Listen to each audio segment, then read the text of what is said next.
on a really cute and fun leaf luminary.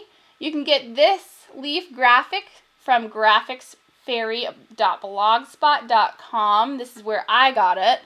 And I'm using a pasta jar. So let's rock on over to Craft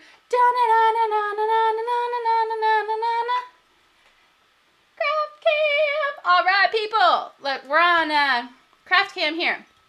So you see here, I have, there's really easy. I just have a leaf on top of a jar, and that just adds a really nice effect, a nice little fall effect here. This would be great on your Thanksgiving tables, your festive little tables. And I received this little and printed out this little leaf from graphicsfairy.blogspot.com. You can look up the foliage area and find this leaf.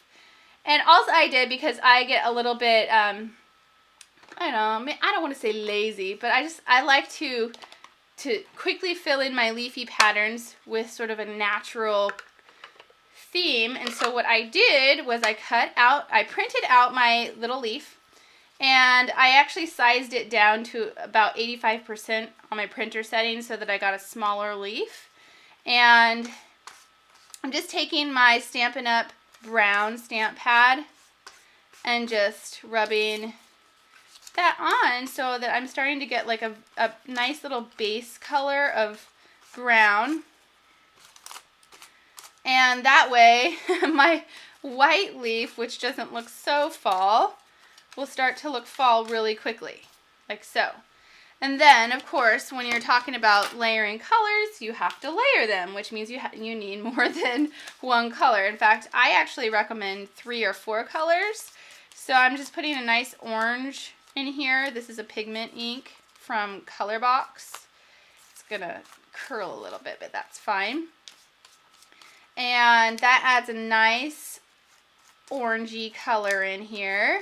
Kind of a very bright orange. I like to use this obviously around the fall months.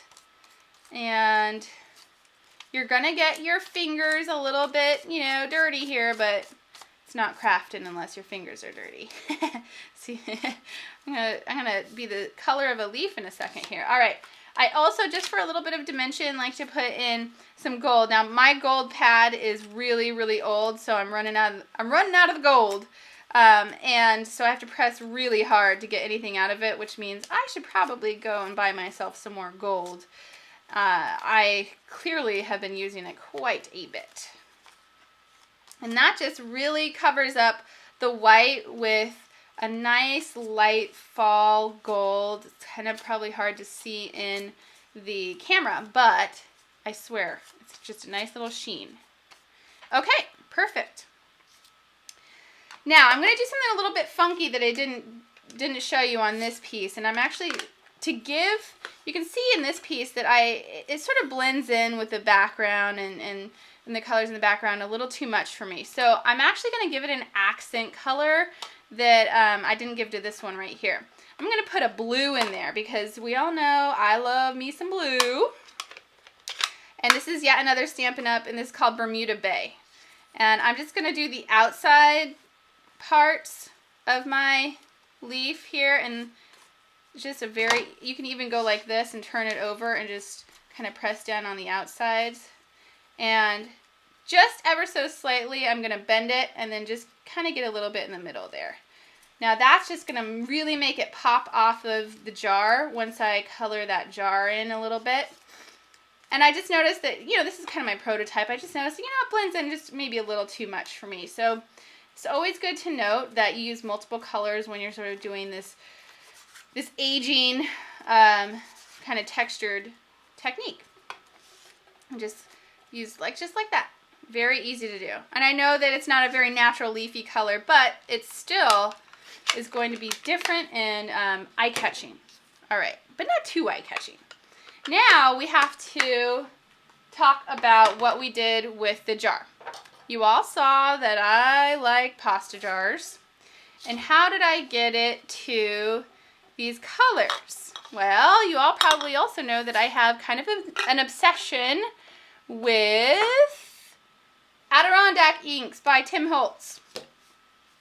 And my obsession is, I wouldn't say it's complete obsession. I only have 4 of these alcohol inks. Alcohol inks are great because you can actually put alcohol inks on hard surfaces like glass. It's going to create a marbly kind of effect or a stained glass kind of effect. You can use it on metals and woods and all kinds of great things. So you'll see these a lot in my projects, and I always recommend if you find them at the store, especially on sale, grab them. You will find so many uses for them, I promise you.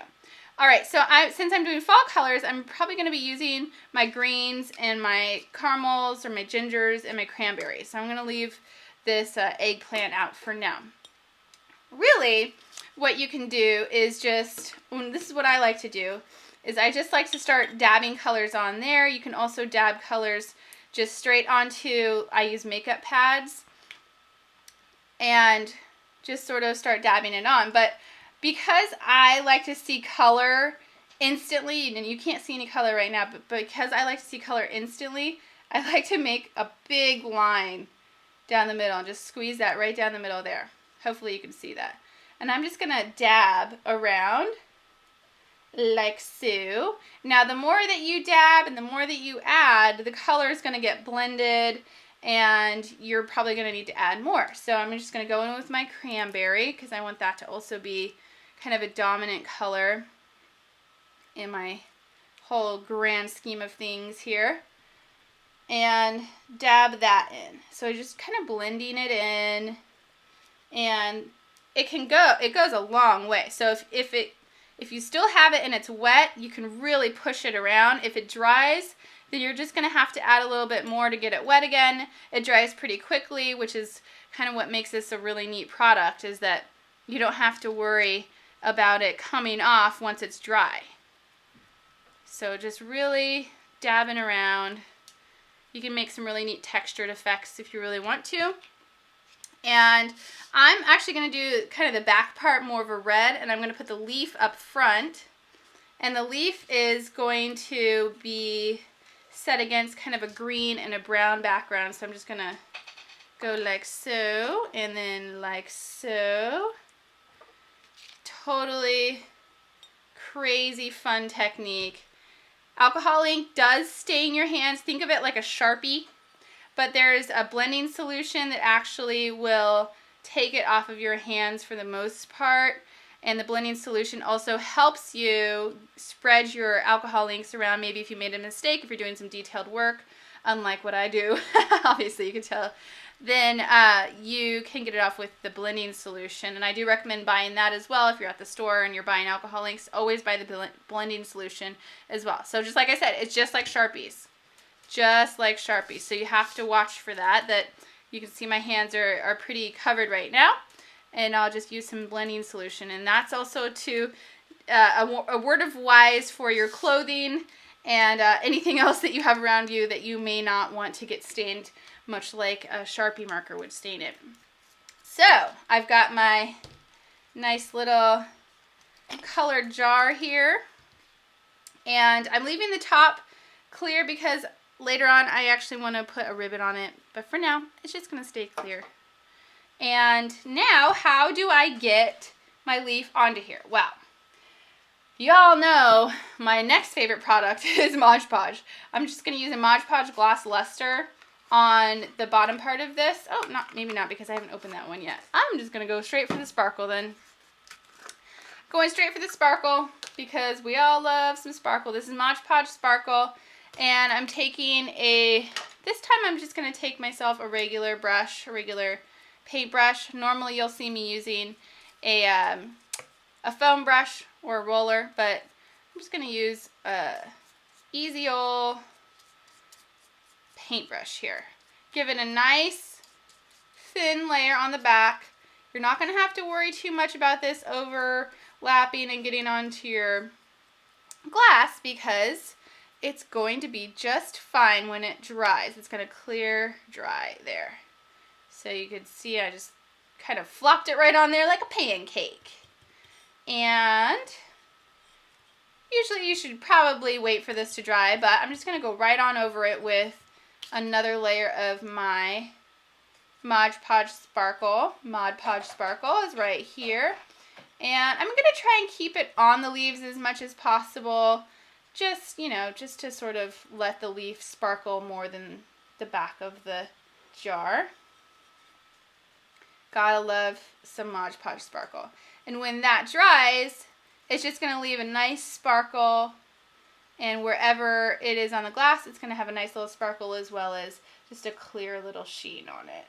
Very easy to do. Blam! Done! So we used graphic from the graphicsfairy.blogspot.com, an old spaghetti jar, some alcohol inks, some Mod Podge, and some Stampin' pads. Very, very easy to do.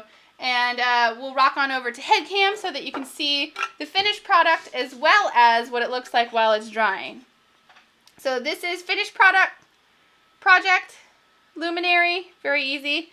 And you see this is already starting to dry, but you'll still start to see a lot of the white Mod Podge on there. But when it's dried, it's going to look a lot like